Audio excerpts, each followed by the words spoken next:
Okay, I'm just going to give you a little studio tour, especially today, how I produce full string sections in my studio.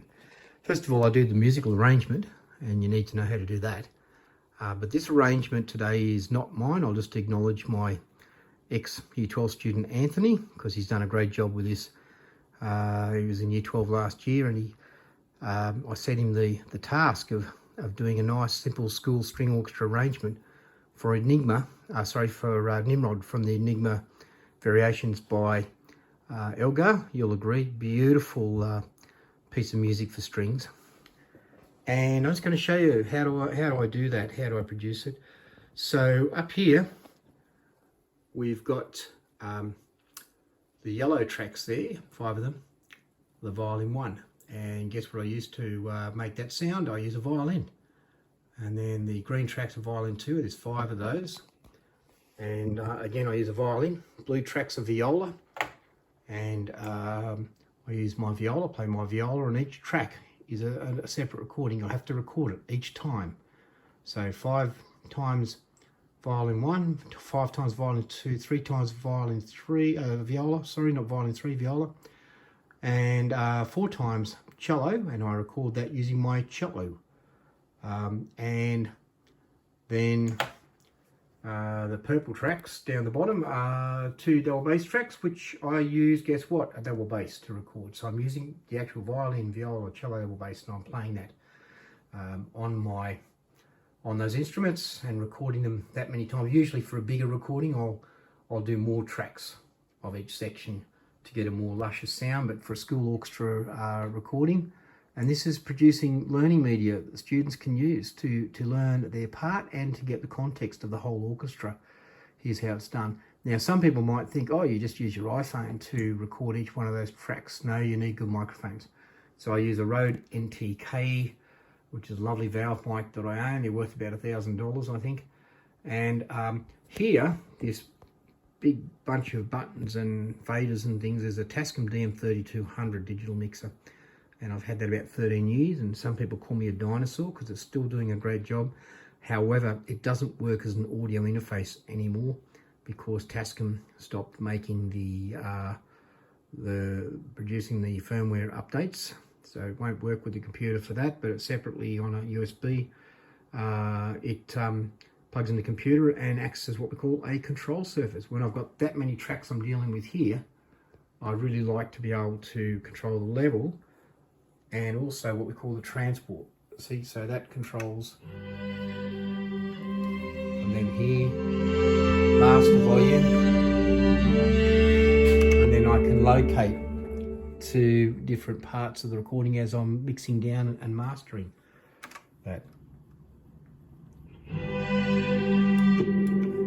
Okay, so that's what that does. It's a control surface, and the microphones are now being plugged in through this firewire interface, which is an RME 5-phase 400, and underneath that, with the 2 yellow lights on, is an RME quad mic preamp, which boosts those microphones. Now, I mentioned I use a Rode NTK for the violins, violas. Used to use a Rode NT3 for you technically minded sound engineers out there for the cello and double bass, but I'm experimenting with a Sennheiser floor mic or boundary mic that I picked up, which works great as a live amplification mic for lower strings, but it's also really great also for recording and getting a nice full sound through that preamp. And I'm playing it back through my Yamaha HS5 monitors. Here's how it works. Okay, let's just have a look at it.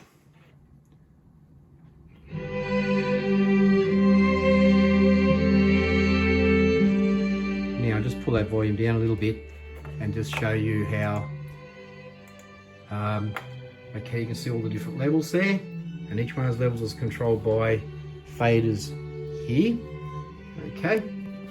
And then also, if we go over here, by the way too, I can also control what we call the pan.